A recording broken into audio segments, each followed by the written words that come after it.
Mchumba mhamasishaji wa mtandaoni aliyefariki nchini Tanzania alipokuja kusherehekea siku yake ya kuzaliwa na kuvishwa pete ya uchumba, Ashley Robinson maarufu Ashley Janney anayefahamika kwa jina la Joh Makeni ametoa tamko kwa mara ya kwanza tangu kutokea kwa msiba huo.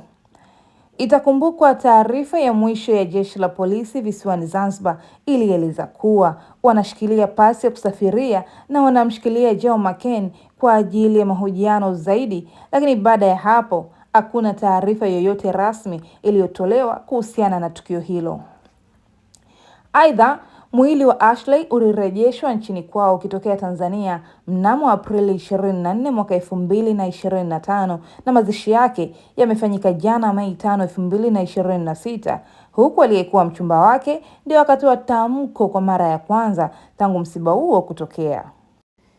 Makeni amesambaza ujumbe mzito wa maombolezo akionyesha kuguswa na tukio hilo la kupotelewa na mchumba wake, akieleza kuwa alikuwa mwenye huruma, mwema, mkarimu, upendo na kumjali kila mtu aliye karibu naye. Makeni alieleza kuwa Ashley alikuwa na upendo mkubwa wa watoto wake na moja ya ndoto yake ilikuwa ni kuwa mama na kulea familia pamoja. Anaamini angekuwa mama mwenye upendo wa ajabu sana.